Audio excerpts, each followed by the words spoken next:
Selamat siang hadirin yang berbahagia. Masih dalam rangkaian acara Repnas National Conference and Awarding Night, Energi Mandiri, Ekonomi Berdikari, kolaborasi pengusaha menuju pertumbuhan ekonomi 8%.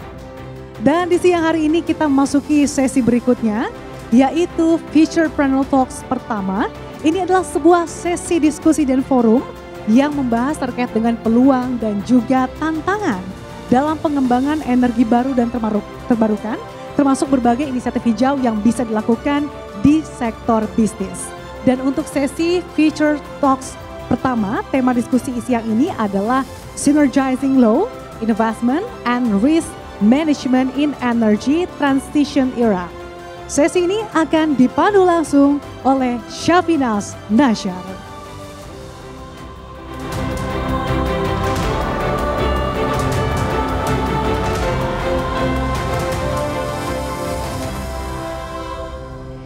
Assalamualaikum warahmatullahi wabarakatuh. Selamat siang Bapak Ibu hadirin sekalian. Apa kabarnya? Semoga semua yang hadir di sini sehat walafiat dan bisa mengikuti diskusi pada siang hari ini hingga usai nanti. Senang sekali saya Syafinas Nasyar, saya yang akan memandu Futurepreneur Talks siang hari ini dengan tamu yang luar biasa, dan seperti yang rekan baik saya sampaikan tadi bahwa kita akan berdiskusi dengan tema Synergizing Law, Investment and Risk Management in Energy Transition Era. Singkat cerita tentang diskusi hari ini Bapak Ibu sekalian, di tengah perubahan cepat dalam sektor energi dan juga tantangan global yang semakin kompleks, penting bagi kita tentunya untuk bisa menjelajahi bagaimana ketiga elemen dapat saling mendukung, tentunya dalam menciptakan transisi energi yang efektif dan juga berkelanjutan. Salah satu dari elemen tersebut adalah hukum, di mana memiliki peran kunci dalam membentuk kerangka kebijakan yang mendorong investasi di sektor energi terbarukan. Di sisi lain, investasi yang tepat akan memungkinkan pengembangan teknologi dan juga infrastruktur yang diperlukan. Tetapi kita juga harus memahami bahwa manajemen resiko yang efektif. Semua upaya dapat terancam oleh ketidakpastian pasar dan juga lingkungan. Dengan demikian, diskusi ini bertujuan untuk menggali sinergi antara hukum, investasi, dan juga manajemen resiko. Serta bagaimana ketiga aspek ini bisa saling bersinergi dan juga diintegrasikan untuk memfasilitasi transisi energi yang sukses. Untuk itu, saya tidak akan berdiskusi sendirian, saya akan mengundang ketiga narasumber saya yang luar biasa. Berikan tepuk tangan kepada yang pertama, saya akan mengundang Bapak Dr. Fahri Bahmit, pakar hukum tata negara.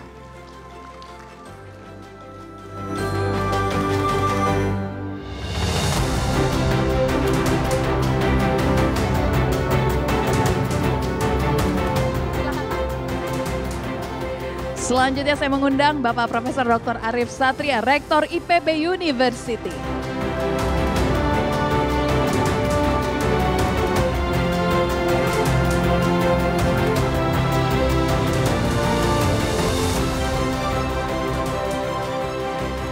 Selanjutnya saya mengundang Bapak Silmi Karim, Direktur Jenderal Imigrasi Kementerian Hukum dan Hak Asasi Manusia.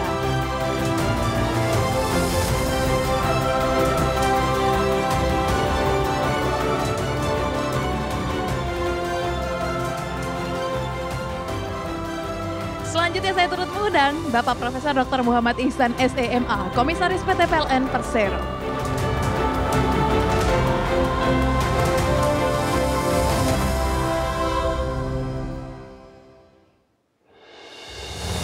Selamat siang, silahkan berikan sekali lagi tepuk tangan yang paling meriah untuk keempat pembicara kita siang hari ini. Baik, selamat siang Bapak-Bapak sekalian, apa kabarnya Pak? Boleh dipegang mikrofonnya? Sudah ada mikrofonnya? Yang ada? Oke. Apa kabarnya Pak? Baik, alhamdulillah. Baik, alhamdulillah. Jadi Bapak-Bapak sekalian, di sini kita akan ada sesi diskusi, tetapi sebelum mulai diskusi, Bapak-Bapak yang ada di depan saat ini akan memulai dengan sesi pemaparan. Kita akan mulai sesi pemaparan masing-masing 10 menit. Saya akan persilahkan terlebih dahulu untuk Bapak Fahri Bahmit untuk memulai sesi pertama ya sebagai pakar hukum tata negara. Kepada Pak Fahri saya persilahkan. Iya, terima kasih. Berikan tepuk tangan untuk Pak Fahri. Terima kasih Mbak ya. Kesempatan pertama, mungkin saya coba untuk lebih ekstraksi agar lebih informatif ya, informasi ataupun pemaparan yang saya sampaikan. Kebetulan di depan ini semua expert ya di bidangnya, ada Pak Silmi, ada Prof gitu, semua sangat ahli di bidang masing-masing. Tapi satu hal yang saya mau katakan bahwa berbicara tentang ekosistem bisnis ya di Indonesia ini memang tidak terlepas dari bagaimana atau seberapa jauh kita itu konsisten dengan penerapan hukum. Memang ini merupakan satu problem yang sangat kronis sebenarnya untuk negara seperti Indonesia ini. Saya kira Pak Silmi punya pengalaman yang cukup panjang. Tadi pada saat di ruangan transit tadi ada diskusi secara informal, ya banyak hal yang beliau sentuh terkaitan dengan misalnya bagaimana melakukan pembaharuan terhadap peraturan perundang-undangan bahkan ratusan gitu loh.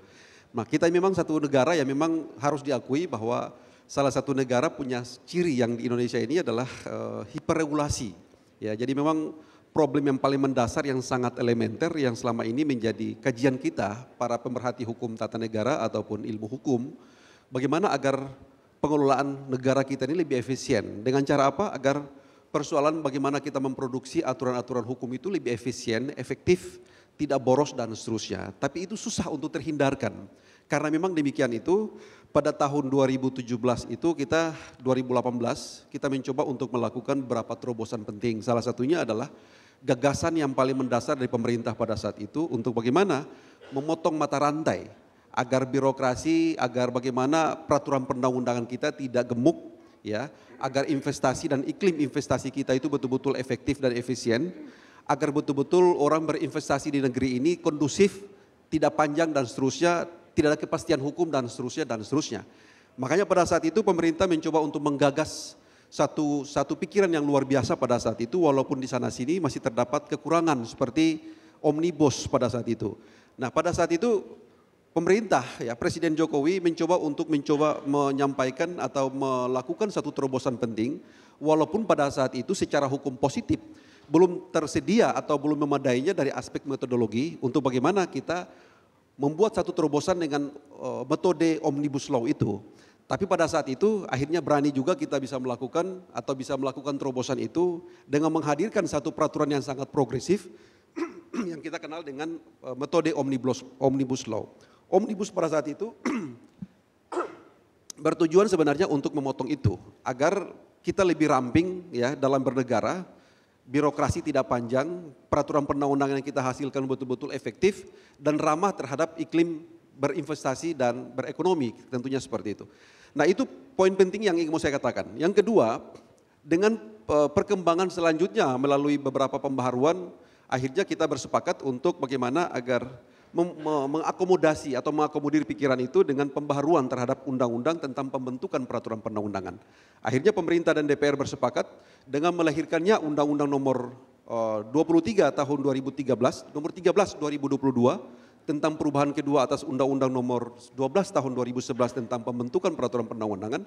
Kita telah menyiapkan satu fondasi itu bahwa hari ini ya pemerintah bisa saja mengambil langkah-langkah cepat dengan cara misalnya melakukan pembaharuan, melakukan konsolidasi terhadap peraturan perundang-undangan yang dianggap terlalu panjang, terlalu deviatif. Dengan demikian secara konstitusional itu telah disiapkan saat ini, sehingga dengan demikian diharapkan bahwa berinvestasi untuk Indonesia masa depan tidak lagi panjang atau tidak lagi dihambat dengan berbagai produk peraturan perundang-undangan yang terlalu bertele-tele. Dengan demikian kita bisa memotong mata rantai itu, peraturan perundang-undangan yang dianggap menghambat iklim investasi itu bisa dipotong. Bisa dipotong dengan cara apa? Kalau memang pemerintah visioner dalam menangkap peluang-peluang ekonomi yang jauh lebih besar, jauh lebih prospektif tentunya, maka payung hukum yang disiapkan atau metodologi yang disiapkan itu telah tersedia. Nah itu kira-kira yang ingin saya mau katakan dalam statement awal seperti ini, bahwa kita kembali bahwa aspek hukum dan kepastian hukum dalam soal investasi menjadi kunci utama, menjadi sesuatu yang sangat penting dalam rangka untuk bagaimana kita membangun satu sistem atau membangun satu perekonomian yang lebih prospektif tentunya dengan cara-cara yang lebih konstruktif. Saya kira mungkin sebagai pengantar awal demikian dari saya. Terima kasih. Sekarang kita sudah memulai sesi diskusi pemirsa. Saya akan mulai dengan Pak Fahri Bahmid. Pak Fahri, tadi Pak Fahri bilang bahwa salah satu permasalahan yaitu hyper regulation, which is sebenarnya bukan hanya Indonesia yang mengalami masalah ini Pak. Sebenarnya banyak masalah yang, banyak negara yang juga mengalami masalah serupa. Tapi kita concernnya hanya di Indonesia. Dan apa yang Bapak lihat sebenarnya dengan hyper regulation ini, sebenarnya disebabkan oleh kapasitas dan integritas aparat penegak hukum atau apa? Siapa yang salah dengan adanya hyper regulation ini Pak? Jika bisa dielaborasi lebih lanjut. Iya, kalau kita pakai teorinya Friedman ya, bahwa hukum itu kan ada 3 aspek yang harus dilihat dan dipotret secara lebih substansial. Yaitu yang pertama adalah struktur hukum, yang kedua adalah substansi, yang ketiga adalah culture. Jadi memang kalau di Indonesia ini kan sangat khas ya. Jadi bukan saja persoalan yang berkaitan dengan infrastruktur hukum itu sendiri yang bermasalah, misalnya struktur hukum, tapi juga lebih disebabkan kepada substansi dan culture gitu kan. Nah sekarang yang menjadi tantangan bagi kita adalah memang setiap saat kita sudah bergerak ke arah perbaikan ke arah itu ya. Saya kira banyak prestasi dan sekaligus juga ada kemajuan dalam sektor pembenahan dan menata sistem hukum kita saat ini sudah berkemajuan. Bahkan sudah hampir sama dengan negara-negara yang cukup tingkat demokratisnya lebih matang dan seterusnya, kita juga sudah melangkah ke arah itu gitu ya. Saya ambil contoh saja seperti yang tadi, bahwa memang ada fenomena bahwa negara-negara yang mengalami satu kondisi hyperregulation seperti yang tadi, ada di Amerika, kemudian ada juga di Thailand, ada juga di beberapa negara yang lain. Lalu mereka juga mencoba untuk berpikir tentang bagaimana mengatasi tantangan itu. Ya, saya katakan tadi bahwa contoh yang seperti yang kita alami saat ini adalah kita mengadopsi satu sistem atau metodologi dalam rangka untuk mengurai persoalan-persoalan yang memang sangat kredit yang menyangkut dengan penataan sistem hukum kita. Yaitu bagaimana kita mencoba untuk mengadopsi satu metode yang bisa memotong mata rantai, jangan sampai terlalu banyak kita memproduksi undang-undang daripada kita bekerja. Jadi kalau kita di Indonesia ini ada satu pemahaman, ada satu pemikiran bahwa setiap masalah itu kita mencoba untuk mencari obat penyembuhnya itu treatmentnya adalah undang-undang. Jadi setiap ada sektor, ada satu masalah, sektoralnya adalah undang-undang. Itu pemahaman yang sedikit kadang-kadang harus kita rubah. Harus ada semacam kekeliruan dalam memahami masalah bagaimana menata bangsa dan negara ini. Memang undang-undang itu menjadi penting dalam rangka untuk menciptakan kepastian hukum.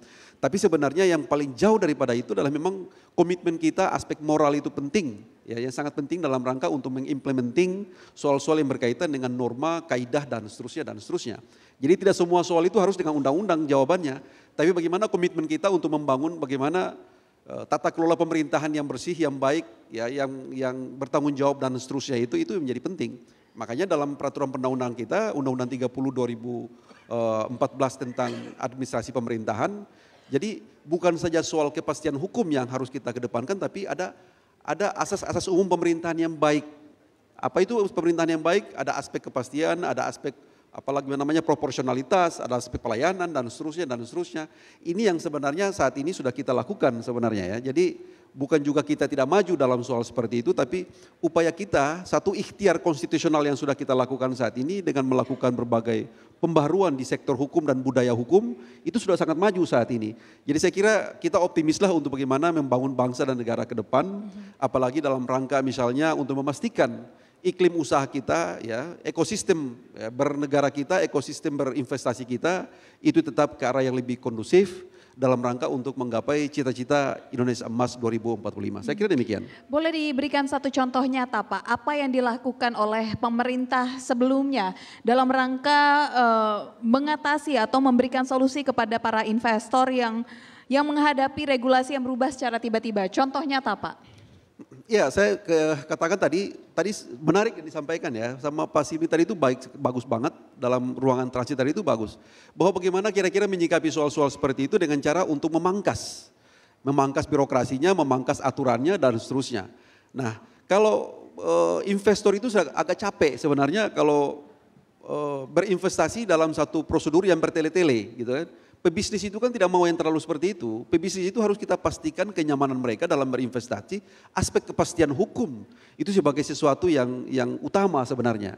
Nah, soal politik, soal kondusivitas politik, stabilitas politik dan seterusnya itu saya kira itu aspek ikutan. Yang paling penting itu adalah bagaimana memastikan bahwa berusaha itu dengan kepastian.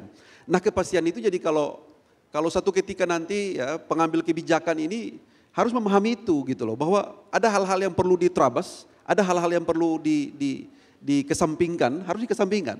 Makanya yang disampaikan Pak Silvi tadi itu benar, bahwa yang paling penting itu mengambil keputusan gitu.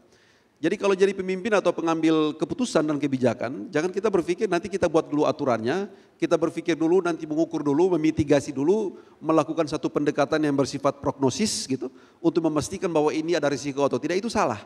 Yang penting mengambil keputusan dengan ketegasan, ya, bahwa itu telah berangkat dari satu ikhtiar yang sungguh-sungguh, ya, satu ijtihad katakanlah seperti itu yang sungguh-sungguh, maka saya kira harus mengambil keputusan. Nah, soal berkaitan dengan kepastian hukum tadi, ini menjadi satu fenomena yang sebenarnya dari setiap rezim ke rezim itu mengalami hal yang sama. Bahwa aspek yang paling penting adalah persoalan tadi, persoalan berbelit-belitnya birokrasi dan berbelit-belitnya persoalan kepengurusan perizinan dan seterusnya. Nah, ini yang sudah dipraktekkan sebenarnya dalam pemerintahan Pak Jokowi kemarin, ya, dengan cara apa? Ratusan peraturan perundang-undangan itu diamputasi untuk memastikan bahwa memang visi ekonomi kita harus betul-betul kondusif, tidak terganjal dengan soal-soal yang bersifat formalistik dan legalistik. Saya kira itu sudah dimulai kemarin-kemarin itu. Nah, ke depan ini saya kira dengan pemerintahan Presiden terpilih Pak Prabowo, kalau kita membaca Asta Cita itu memang sangat luar biasa, ya. Kami pada saat itu juga terlibat dalam penyusunan itu. Dan memang sangat prospektif tentunya. Jadi saya kira ke depan ini jauh lebih kondusif tentunya. Kita mensupport semua hal yang dibutuhkan dan saya kira seluruh infrastruktur hukum yang tersedia untuk itu sudah ada gitu saat ini. Peraturan perundang-undangan yang memang menjadi pijakan untuk nanti melonggarkan kebijakan dan keputusan diambil, saya kira telah tersedia, tinggal bagaimana political will dari pemerintah untuk memastikan bahwa seluruh agenda-agenda strategis itu bisa terlaksana dengan baik dan benar. Saya kira demikian. Tapi jika Bapak diberikan kesempatan untuk memberikan saran kepada rezim berikutnya Prabowo Gibran, apa yang bisa Bapak berikan untuk bisa memastikan bahwa ketidakpastian hukum ke depannya bisa lebih diminimalisir lagi, Pak? Saya kira dengan dasar peraturan perundang-undangan yang ada saat ini, saya kira seperti Undang-Undang 13 2022 tentang pembentukan peraturan perundang-undangan, itu sudah menjadi satu landasan yang kokoh untuk pemerintah itu langsung leading aja. Ya, jadi tidak perlu lagi kita berpikir bahwa bagaimana membenahi aspek hukum yang sebagai satu perangkat, ya, sebagai satu aspek yang sangat legitim dalam rangka untuk memikirkan dan menghasilkan suatu kebijakan negara yang strategis di sektor ekonomi, tapi saat ini sudah bisa langsung berlari sebenarnya. Soal-soal yang berkaitan dengan urusan-urusan tertentu yang sifatnya sektoral, karena memang selama ini juga masalah yang terjadi adalah adanya ego sektoral di kementerian dan lembaga dan seterusnya. Nah, saya kira dengan visi pemerintahan Pak Prabowo ke depan ini dengan beberapa kementerian yang dicoba dimekarkan, ya, ada beberapa kementerian yang mencoba untuk difokuskan, ya, saya kira sudah lebih terfokus gitu. Misalnya kementerian di sektor politik dan hukum itu telah dipisahkan antara Kementerian Pertahanan, Kementerian Hukum dan seterusnya. Tujuannya apa? Agar fokus. Terfokus itulah saya kira banyak soal yang sangat konstruktif yang bisa muncul di situ, banyak soal-soal yang sangat efisien yang bisa muncul di situ karena memang kinerja pemerintah ke depan itu sangat terfokus dan terarah tentunya, ya. Tidak lagi bias seperti kemarin misalnya sebelum-sebelumnya banyak satu kementerian itu mengurus soal-soal yang sangat gede dan besar, ya, dan akhirnya ya tidak fokus pada akhirnya. Nah, saya kira ke depan itu sudah mulai di-manage seperti itu. Nah, mengenai infrastruktur peraturan perundang-undangan sudah tersedia, tinggal pemerintah berlari saja sebenarnya. Sudah tidak ada lagi soal-soal yang berkaitan dengan itu, kendala-kendala yang sifatnya technicality itu saya kira sudah selesai seperti itu. Demikian. Singkat Pak, sebelum saya berpindah ke Pak Arief, lantas apa Pak yang bisa dilakukan oleh pemerintahan baru Prabowo Gibran untuk bisa memastikan bahwa regulasi ke depannya juga nantinya lebih pro terhadap dunia usaha, tetapi di satu sisi juga tidak meninggalkan ataupun merugikan masyarakat? Ya, ini kan apalagi ya mimpi Pak Presiden terpilih Pak Prabowo ini kan konsepnya adalah Zakon Kabinet. Artinya pemerintahan yang dibentuk ke depannya nanti ini insya Allah orang-orang profesional, orang-orang ahli, para teknokratis ataupun politis yang teknokratis. Saya kira banyak harapan besar, ya, banyak pikiran-pikiran besar, banyak ekspektasi yang luar biasa yang sebenarnya bisa kita pikulkan kepada mereka nantinya. Dan saya meyakini sungguh bahwa memang ke depan itu demikian, ya. Jadi dengan pemahaman dengan paradigma pemerintahan yang ada saat ini, ya, khususnya untuk Pak Prabowo Presiden terpilih, saya kira banyak soal yang sangat luar biasa nantinya yang bisa diambil, yang bisa dilakukan, terobosan-terobosan penting yang terukur yang sebenarnya bisa dilakukan nantinya. Saya kira ini ke depannya cuma hanya persoalan komitmen dan bagaimana kira-kira political will pemerintah untuk bisa berpihak kepada kepada dunia usaha. Nah, apalagi visi misi Pak Prabowo itu kan lebih banyak berpihak kepada bagaimana ya membangun ekonomi yang kredibel, kapabel dan seterusnya, ekonomi yang luar biasa. Saya kira kami optimis bahwa memang banyak hal positif yang nanti kita dapatkan, banyak lompatan-lompatan besar yang signifikan yang bisa kita dapatkan dalam pemerintahan berikutnya. Demikian. Terakhir dari Pak Fahri. Ya, terima kasih. Jadi pameo dalam dunia hukum itu bahwa hukum itu memang tertatih-tatih mengikuti perkembangan dan kecepatan dinamika dalam masyarakat gitu ya. Itu sudah naturnya seperti itu.